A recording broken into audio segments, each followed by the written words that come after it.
Sick to death of working myself to death. I took the first vacation of my life last year. I beat up, rebuilt Yamaha Zuma into a full sense of optimism, carried me across the western United States on an adventure that seriously made me rethink everything I thought I knew about the world. I love Seattle with the hip, original hippie neighborhoods and the perma carnival atmosphere of the Pike Place Market. The bridge troll was a highlight. Gotta love a city that sees a bridge and goes, you know what this needs? A giant concrete troll. Getting out of Seattle, however, was a total nightmare. Restricted to back roads by a motor that capped out at 40 miles per hour, I must have gotten lost a dozen times, despite all the help I received from baffled gas station attendants. So I was behind schedule when it came to finding my campsite. Some miles south and a little east of the city, there's a free campground. It's most often used by horse riders, and boy, can you smell it. That's actually what guided me in the last few miles. There's a gravel road off of a service road, and a few crooked unpaved paths off of that. The trail markers were all bent, broken, and faded. In the end, I had to follow my nose. I set up my tent in the fading twilight. Mine was the only one there. I had the place all to myself. After a quick meal of pilfered apples from a previous campground, I did my usual travelogue spiel into my video camera by lantern light before turning in. I'm not sure how long I slept. I know I checked the time, but I'll be damned if I can recall what it was. Something had disturbed my well earned beauty rest, but I was too groggy to remember what it had been. I sat up in a stupor, too alert to fall back asleep, but too sleepy to be fully awake.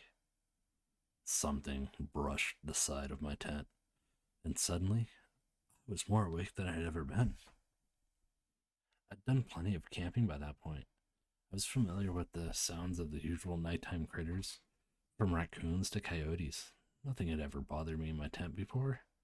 Just snuffled around camp before wandering off and leaving me be. From the sounds of the footsteps, it was walking on two legs. That was a first. My mind immediately jumped to the worst possible conclusion. Bear. There's a lot of conflicting information out there about how to deal with bears, and a lot of it depends on the type of bear. Sitting there in the dark with my heart beating in my throat, and no way in telling which species I was dealing with, shout out or play dead. I was 30 yards from a sturdy cement block outhouse. That might be a better shelter. As quietly as I dared, I slipped my boots on, got ready to dash. The tent zipper seemed impossibly loud in the night as I tried to work it open centimeter by centimeter. I moved agonizingly slow. Once outside, I craned my neck around to see if the bear, if that's what it was between me and the outhouse.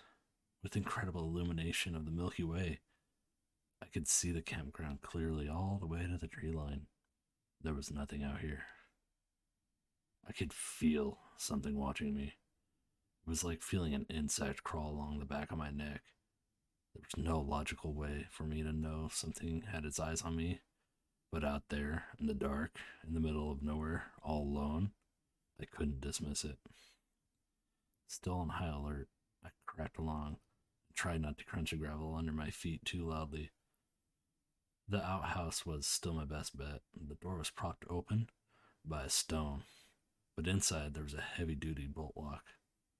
I would have to spend the night surrounded by the smell of not only horse, but also human poop. But I figured that was a fair trade for not getting mauled or eaten. My hand was on the latch when I heard the awful crunch of footsteps and gravel behind me.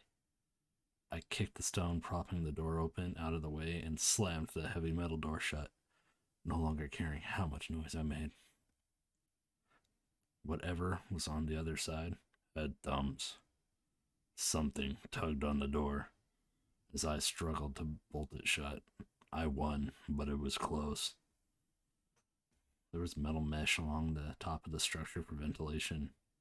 Through it, I heard bellows of heavy breathing that matched my own. My phone was back in the tent because I'm an idiot. There was no way to tell time. The same stupid impulse that brought me out there in the first place kicked in. I had to know. Hello? Silence. Maybe they hadn't heard me. And then, hello? I could have shit myself. I was in the right place for it.